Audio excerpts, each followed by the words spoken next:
उत्तराखंड के सीएम तीरथ रावत का बड़ा फैसला, 18 साल से ज्यादा आयु वालों को मुफ्त लगेगा टीका, राज्य सरकार वहन करेगी खर्च। रुड़की विधायक प्रदीप बत्रा ने क्षेत्रवासियों को दी सौगात, स्टेट हाईवे का किया शिलान्यास, 11 करोड़ की लागत से बनेगा निर्माण।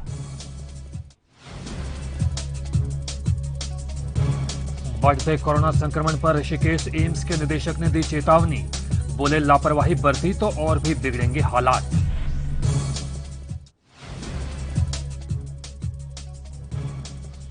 वनाग्नि को रोकने के लिए वन विभाग ने कसी कमर, रद्द की कर्मचारियों की छुट्टियां, टांडा रेंज क्षेत्र में हाई अलर्ट।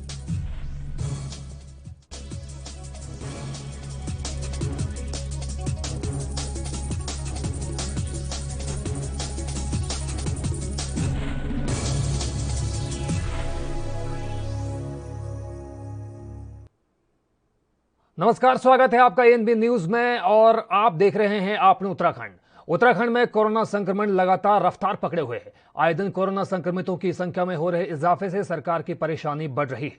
ऐसे में सरकार ने 1 मई से 18 साल से ऊपर के लोगों के लिए टीकाकरण का ऐलान किया है। तीरथ रावत ने यह बड़ा फैसला किया है और सीएम तीरथ रावत ने 18 साल से 45 साल तक के लोगों को भी निःशुल्क टीका लगाने का फैसला किया है। आपको बता दें कि उत्तराखंड में मई माह के प्रथम सप्ताह से यह कार्य आरंभ हो जाएगा। इस दौरान उत्तराखंड के लगभग 50 लाख निवासियों का टीकाकरण किया जाएगा, जिसका संपूर्ण खर्च प्रदेश सरकार वहन करेगी।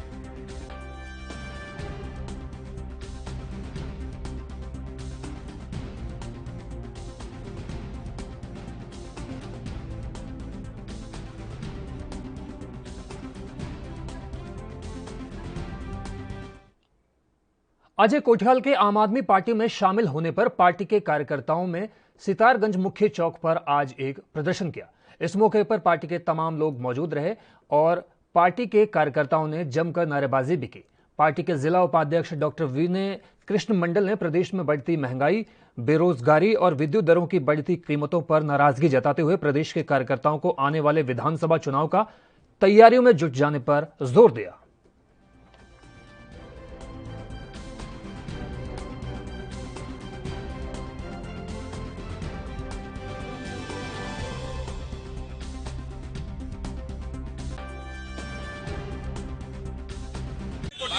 साहब के नेतृत्व में सरकार बनाने जा रही है और ये पार्टी में आने से हमारे पार्टी में 60+ से हम अपना सरकार बनाने जा रहे हैं। उस खुशी में आज भी स्तन वितरण का प्रोग्राम है और उत्तराखंड के सरकार बनने के बाद अरविंद केजरीवाल को प्रधानमंत्री बनाने की नींव ये उत्तराखंड रखेगी। ये इसी खुशी से आज हम लोग स्तन वितरण का प्रोग्राम करा है। जय हिंद, जय उत्तराखंड। तो आप देख सकते हैं कि आम आदमी पार्टी के कार्यकर्ताओं में किस तरह से खुशी का माहौल है। अजय कोठियाल के आम आदमी पार्टी में शामिल होने पर पार्टी के कार्यकर्ताओं ने सितारगंज के मुख्य चौक पर आतिशबाजी कर एक दूसरे को मिठाई खिलाई। इस दौरान पार्टी के कार्यकर्ताओं ने जमकर नारेबाजी भी की। पार्टी के जिला उपाध्यक्ष डॉक्टर विनय कृष्ण मंडल ने प्रदेश में बढ़ती महंगाई, बेरोजगारी और विद्युत दरों की बढ़ी कीमतों पर नाराजगी जताते हुए प्रदेश के कार्यकर्ताओं को आने वाले विधानसभा चुनाव की तैयारियों में जुट जाने पर जोर दिया।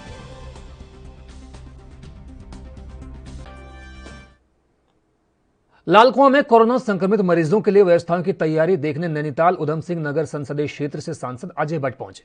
उन्होंने मोट हल्दू, मोती नगर और गोलापार स्थित बागजाला कोविड-19 केयर सेंटर का निरीक्षण किया और स्वास्थ्य विभाग के अधिकारियों और प्रशासन को आवश्यक निर्देश दिए।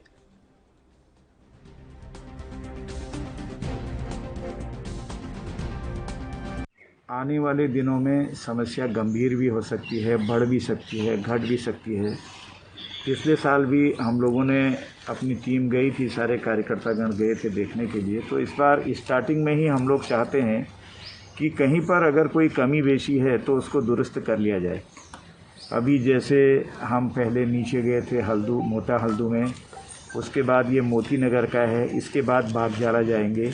तो सभी जगह जो सेंटर बना रखे हैं कोविड सेंटर, उसमें रहन सहन की व्यवस्था ठीक हो, बिस्तर ठीक मिले। पिछली बार कई बार लोगों ने ऑब्जेक्शन भी किए थे, तो उसके बाद से कई सबक भी सीखे हैं हम लोगों ने।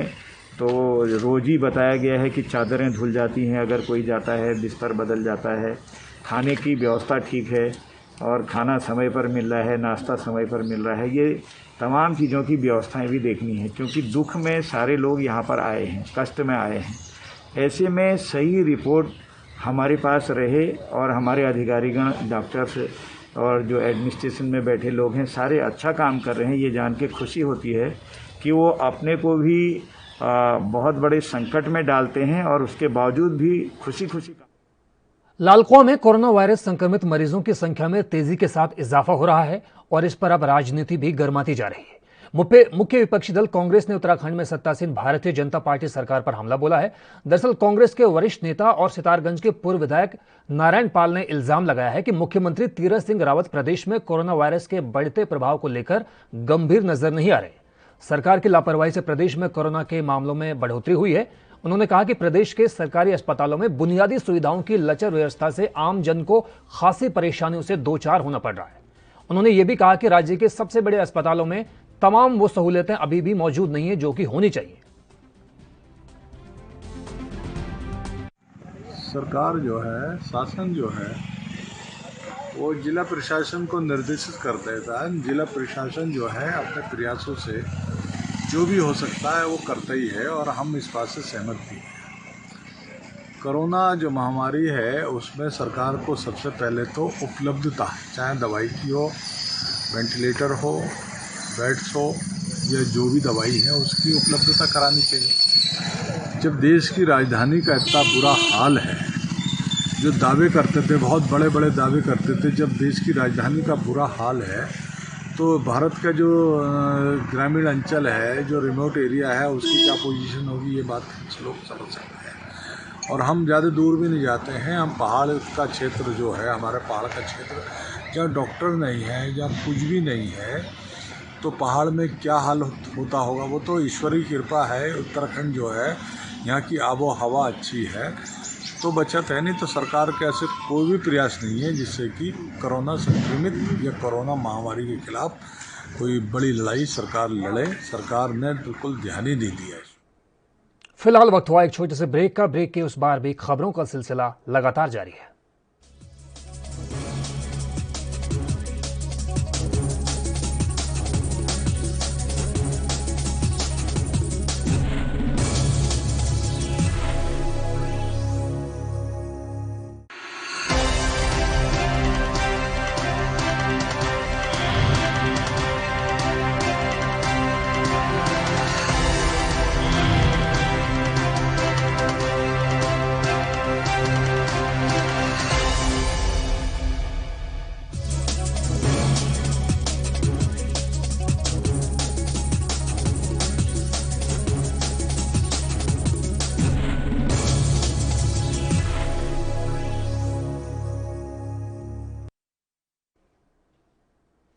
तो ब्रेक के बाद एक बार फिर स्वागत है आपका अपने उत्तराखंड में। हल्द्वानी पुलिस ने नशे के कारोबार और उसका सेवन करने वालों के खिलाफ ताबड़तोड़ कार्रवाई करते हुए 5 महिलाओं समेत 40 लोगों को धर दबोचा।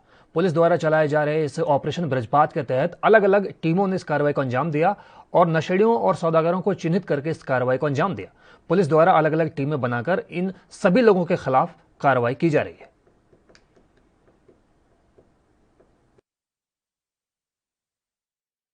देखिए, पिछले दिनों जो स्मैक को लेकर बड़ी सूचनाएं प्राप्त हुई, नैनीताल पुलिस ने उसे चुनौती के रूप में स्वीकार किया और वर्तमान में हम स्मैक के कारोबार के विरुद्ध ऑपरेशन वज्रपात चलाए हुए हैं। इसके तहत एक एक नशे को पीने वाले को, नशे के कारोबार को करने वाले को चिन्हित किया जा रहा है और हमारी कोशिश होगी कि इस नशे का समूल नाश होगा। पिछले हफ्ते हमने 20 लोगों को इस क्रम में नशा करने वालों को चिन्हित कर काउंसलिंग के लिए लाए थे और आज सुबह सुबह पुलिस की 6 टीमों द्वारा 40 लोगों को जो कि नशे की गिरफ्त में है, उन्हें लाकर, समझाकर और उनके मुचलके भर के कार्रवाई की गई है। ये तस्करी करते हैं और साथ ही करीब 1 दर्जन ऐसे लोग हैं जो उत्तर प्रदेश के बहेड़ी, बरेली, रामपुर आदि स्थानों से हल्द्वानी में सप्लाई करने की जिनकी पुष्टि हुई है। इनके नेटवर्क को ध्वस्त करने के लिए पुलिस कार्य कर रही है। पिछले 1 सप्ताह में 7 से अधिक मामलों में पुलिस ने गिरफ्तारी की कार्रवाई की है। 1 बड़ा वाहन सीज किया है, 2 छोटे वाहन सीज किए हैं। बेचने वाले कब तक पकड़े जा रहे हैं? देखिए, बेचने वाले जैसा कि आप जानते हैं सातिर हैं, कल पकड़ जाएंगे, परसों पकड़े जाएंगे, ये नहीं है। हम लोग उसके उधम सिंह नगर के किच्चा तहसील क्षेत्र में स्थित एक कार्यालय में आज सरकार ने एक कार्रवाई को अंजाम दिया और आयुर्वेदिक अस्पताल में बने कोविड सेंटर का जिलाधिकारी रंजना राजगुरु ने पहुंचकर निरीक्षण किया। सूरजमल आयुर्वेदिक अस्पताल में बने 400 बेड के कोविड सेंटर का निरीक्षण करते हुए उन्होंने कर्मचारियों को सभी सुविधाएं उपलब्ध कराने के निर्देश दिए। इसके बाद यूपी उत्तराखंड बॉर्डर पर बने चेक पोस्ट का निरीक्षण करते हुए उन्होंने मौजूद डॉक्टरों और पुलिस टीम का उत्साहवर्धन भी किया।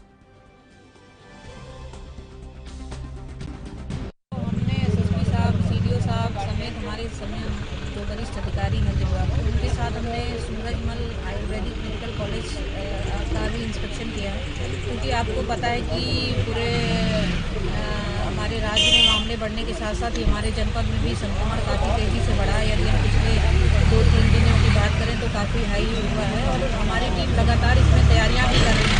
तो हम लोगों ने अभी होटल्स वगैरह भी अधिग्रहण किए हैं, उसमें जो CCC में कन्वर्ट करने के लिए जो हमारे माइल्ड केसेज होते हैं, एसिम्प्टोमेटिक केसेज होते हैं, उनका इलाज CCC में।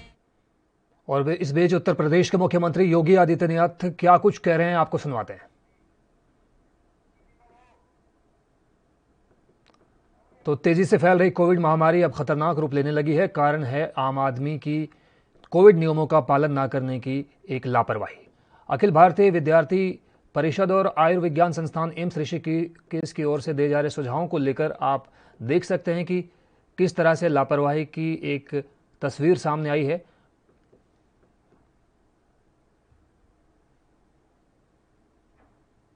लापरवाही बरत रहे लोगों की जिस तरह से तस्वीरें सामने आ रही हैं, उससे एक बात फिर साफ हो गई है ये कि लोग अभी भी कोविड जो गाइडलाइंस हैं उनका सही से पालन नहीं कर रहे हैं। बात चाहे अस्पतालों की हो, चाहे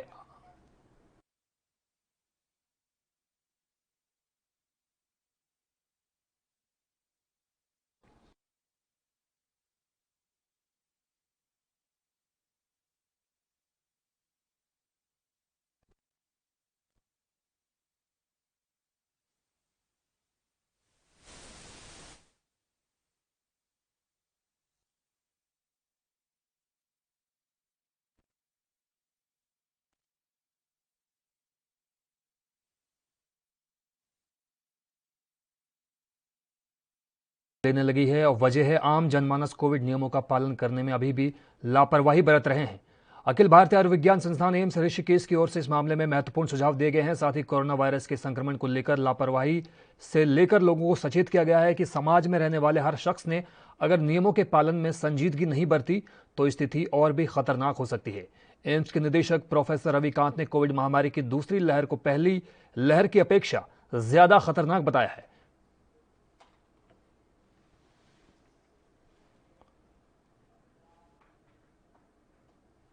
तो फिलहाल वक्त हुआ एक और छोटे से ब्रेक का, जल्द हाजिर होते हैं।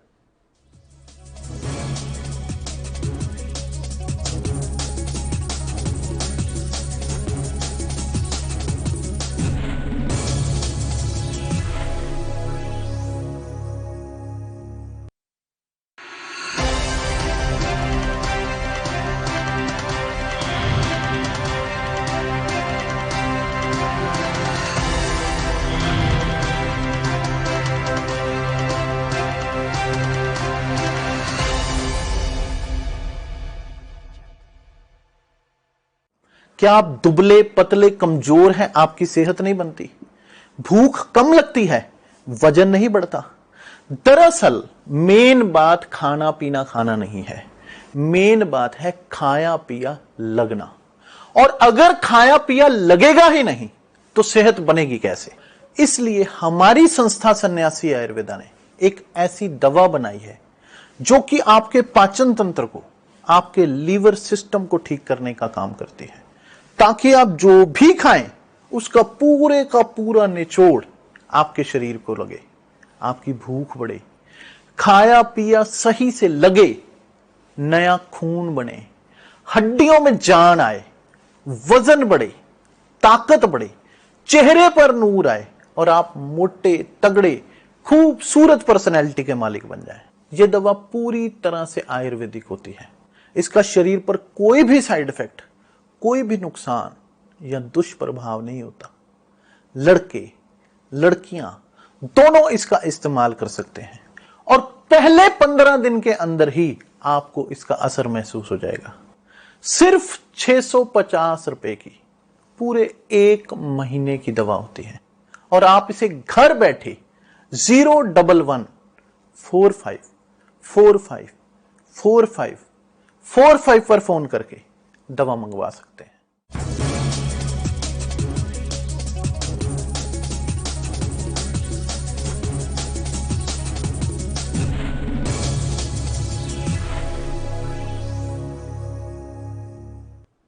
तो ब्रेक के बाद एक बार फिर स्वागत है आपका। आपने उत्तराखंड में स्वास्थ्य प्रभारी सचिव डॉक्टर पंकज पांडे का कहना है कि प्रदेश में ऑक्सीजन की कोई कमी नहीं है। उन्होंने बताया कि प्रदेश में 3 ऑक्सीजन मैन्युफैक्चरिंग प्लांट में पर्याप्त उत्पादन हो रहा है।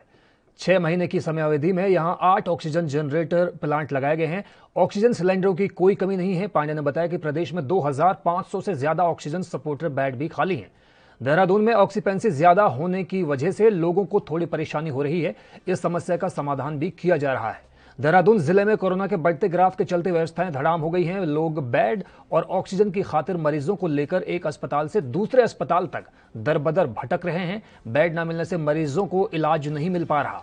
इससे कई मरीजों की जान आफत में पड़ रही है। शहर के तमाम सरकारी से लेकर निजी अस्पतालों में बेड और ऑक्सीजन की व्यवस्था को पूरी तरह से चरमराई हुई पाया गया है। गुरुवार को जिले के सबसे बड़े सरकारी अस्पतालों में शुमार राजकीय दून मेडिकल कॉलेज अस्पताल में 350 से ज्यादा कोरोना संक्रमित मरीज भर्ती थे।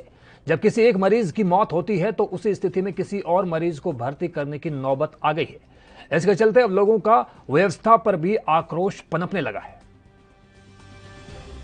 फिगर ज्यादा है, लगभग 4000 केस रिपोर्ट हुए हैं पिछले 24 घंटे के अंदर, जो कि एक बड़ा फिगर है।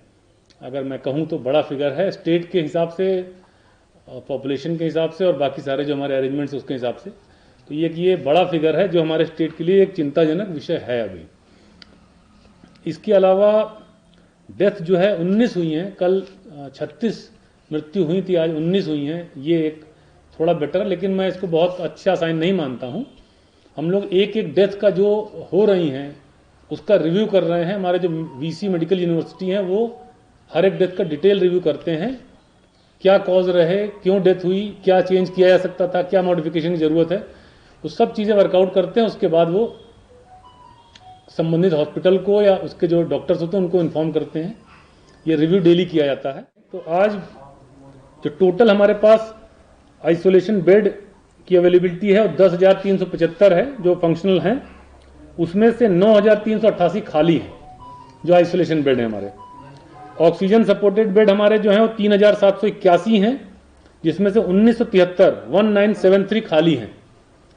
कुल आईसीयू बेड जो हैं हमारे 706 हैं जो डेडिकेटेड कोविड के लिए हैं, उसमें से 301 खाली हैं।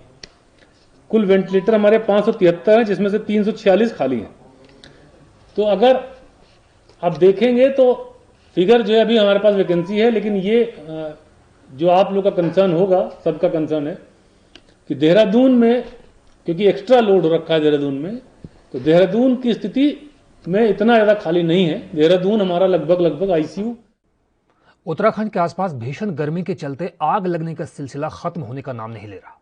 आए दिन वनों में आग लगने की घटनाएं हो जाना आम सी बात हो गई है। इस मामले में टांडा रेंज के वन क्षेत्र अधिकारी अजय लिंगवाल ने बताया कि इस मौसम में आग की घटनाएं बढ़ती जा रही हैं, जिसको रोकने के लिए सभी कर्मचारियों की छुट्टियां रद्द करते हुए टांडा रेंज क्षेत्र में हाई अलर्ट घोषित किया गया है। साथ ही पिछले दिनों आग की रोकथाम के लिए मॉक ड्रिल कर संवेदनशील क्षेत्रों में नजर बनाए रखने के निर्देश दिए गए हैं। वहीं कर्मचारियों को आग की घटनाएं होने पर फायर सेफ्टी किट का प्रयोग करने के आदेश भी दिए गए हैं, जिससे कर्मचारी सुरक्षित होकर आग की घटनाओं पर अंकुश लगाने में कामयाब हो सके। उन्होंने कहा कि भीषण गर्मी की वजह से आग की घटनाएं लगातार बढ़ती जा रही हैं, जिससे लड़ने के लिए वन विभाग ने कमर कस ली है।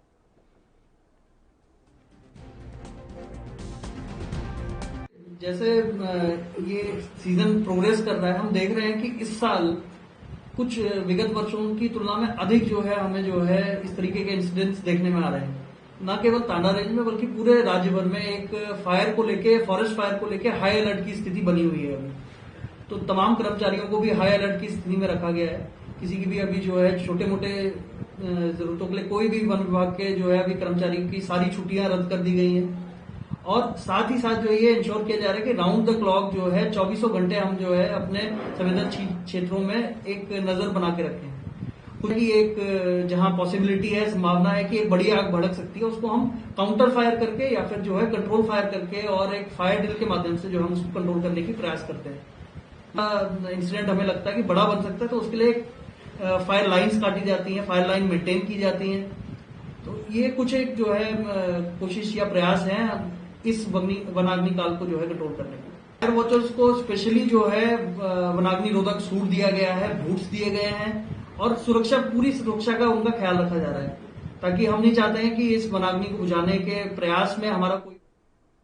रुड़की से विधायक प्रदीप बत्रा ने फीता काटकर स्टेट हाईवे के निर्माण कार्य का शिलान्यास किया। बताने कि दिल्ली हरिद्वार बाईपास चालू होने के बाद शहरी क्षेत्र से गुजरने वाले राष्ट्रीय राजमार्ग को स्टेट हाईवे घोषित किया गया है।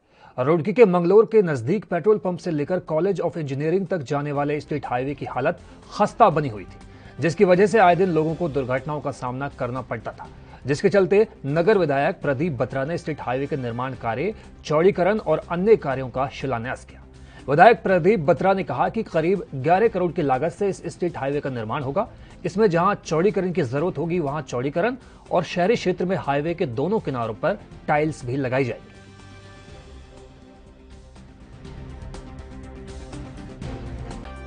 रुड़की से नेशनल हाईवे जाया करता था, अब रुड़की बाईपास बन चुका है, तो जो रुड़की के बीच में से रोड जाती थी ये स्टेट हाईवे के रूप में अब जानी जा रही है और इसका बजट जो है नेशनल हाईवे ने दिया है। इसमें रोड का चौड़ीकरण होना है, रोड के साइड्स में टाइल्स लगनी है और बीच में डिवाइडर्स लगने हैं और पानी की निकासी का इंतजाम होना है। तो ये काम जो है आसफ नगर से लेकर और मोहनपुर तक होना है। 11 करोड़ का काम है। इसमें रोड ऐसी जो शहरवासियों के काम आए और सुंदर हो, अच्छी हो, क्योंकि हैवी ट्रक अब इसमें आने नहीं है। देश के साथ साथ ही हल्द्वानी समेत उत्तराखंड में कोविड के हालात लगातार बिगड़ते जा रहे हैं। शहर के ज्यादातर निजी अस्पतालों को कोविड अस्पताल में तब्दील किया गया है। ऐसे में आने वाले दिनों में हालात और ना बिगड़े, इसको देखते हुए जिला प्रशासन और स्वास्थ्य विभाग ने हल्द्वानी के मिनी स्टेडियम को कोविड अस्पताल में तब्दील किया है, जहां 200 बेड तैयार किए गए हैं। एसडीएम विवेक राय ने बताया कि कोविड मरीजों की बढ़ती संख्या को देखते हुए मिनी स्टेडियम में 200 बेड का अस्पताल बनाया गया है, जिसमें 75 बेडों को ऑक्सीजन प्लांट से जोड़ा गया है, जहां जरूरत पड़ने पर अन्य बेडों को भी ऑक्सीजन युक्त किया जाएगा। उन्होंने बताया कि फिलहाल मिनी स्टेडियम को सुरक्षित रखा गया है, जरूरत पड़ने पर मिनी स्टेडियम को मरीजों के लिए संचालित किया जाएगा। हम लोग जो है भविष्य में आने वाली जो स्थितियां हैं उसकी तैयारी कर रहे हैं। जब भी ऐसी स्थिति आएगी तो हम मिनी स्टेडियम में मरीजों को रखने की स्थिति में हैं। सीसीसी के रूप में उसको प्रयोग कर सकते हैं। साथ ही 50 ऑक्सीजन कंसंट्रेटर हमारे पास हैं, जो ऐसा संयंत्र है कि खुद ही जो है वो ऑक्सीजन जनरेट कर लेता है, तो उसका भी प्रयोग कर सकते हैं। और हम जो है कुछ ऐसे बेड्स तैयार कर रहे हैं जो ऑक्सीजन युक्त हो। पाइपलाइनें बिछ रही हैं, जैसी आवश्यकता होगी वैसी हम जो है शुरू करेंगे। मिनी स्टेडियम में कुल 200 बेड है। 200 बेड में आवश्यकता अनुसार उसको ऑक्सीजन बेड में तब्दील करेंगे हम। फिलहाल हम जो है 50 बेड ऑक्सीजन कंसंट्रेटर के रूप में और 25 बेड ऑक्सीजन युक्त सिलेंडर युक्त पाइपलाइन से जोड़ते हुए उस रूप में। इसके अलावा प्राइवेट अस्पतालों को भी रिजर्व में रखा गया। प्राइवेट अस्पताल तो हमें आवश्यकता के अनुसार शासन से अनुमति लेकर के हम निरंतर जो है उनको कोविड अस्पताल के रूप में तब्दील करते जा रहे हैं। अभी जो है हमने शासन से निर्देश प्राप्त करके कई अस्पतालों को, सुबह हॉस्पिटल है, बॉम्बे हॉस्पिटल है और इस तरीके से कई ऐसे हॉस्पिटल्स हैं। रुड़की आबकारी विभाग की टीम ने सैकड़ों जिंदगियों को बचाने का काम जारी करते हुए नकली अंग्रेजी शराब की फैक्ट्री का भंडाफोड़ किया है। आपको बता दें कि मंगलौर कोतवाली क्षेत्र के थितकी गांव में आबकारी टीम ने छापेमारी की। मौके से नामी अंग्रेजी ब्रांड की शराब की बोतलें, ढक्कन समेत रेक्टिफाइड स्प्रिट मिला है, लेकिन मौके से आरोपी फरार हैं। फिलहाल टीमों की छापेमारी जारी है। ये मंगलौर के आगे थितकी गांव है, वहाँ एक पावर हाउस के पास एक टीन सेट बना हुआ है। उसमें प्रारंभिक तौर पे जो पता चला है वो विपिन सन ऑफ वीरेंद्र का है और खुद वो खुदी गाँव का रहने वाला है। वहाँ वो आबकारी निरीक्षक हैं, क्षेत्रीय आबकारी निरीक्षक रुड़की मुखबिर से सूचना इनको मिली थी। इन्होंने अपने टीम के द्वारा वहाँ पे दबिश डाली और जिसमें करीब की भारी मात्रा में खाली बोतलें बरामद हुई और कुछ 50 लीटर के आसपास रेक्टिफाइड स्प्रिट भी बरामद हुई है। इसमें कुल मिलाकर के एक प्लास्टिक का 200 लीटर का खाली ड्रम मिला, एक पानी की टंकी 300 लीटर की मिली और फिर उसके बाद 200 लीटर के एक सफ़ेद रंग की भी टंकी मिली हुई है। 60 लीटर का एक जरिकेन मिला जिसमें लगभग 50 लीटर रेक्टिफाइड स्प्रिट भरी हुई है। एक 60 लीटर की जरिकेन खाली है। उसके साथ साथ एक गेज मीटर भी मिला हुआ है वहाँ, जिससे वो डिप करके नापते हैं कि क्या क्या मिलाया जाना है और किस तरह से उसको। देहरादून स्थित स्पोर्ट्स स्टेडियम रायपुर में बनाए जा रहे 1000 बेड के कोविड केयर सेंटर में ऑक्सीजन सपोर्ट भी होंगे। इसमें 100 बेड की क्षमता विकसित की जा रही है। जौलीग्रांट अस्पताल में 150 बेड और लगाए जाएंगे। वहीं एम्स ऋषिकेश में 400 बेड एक्टिवेट हो जाएंगे।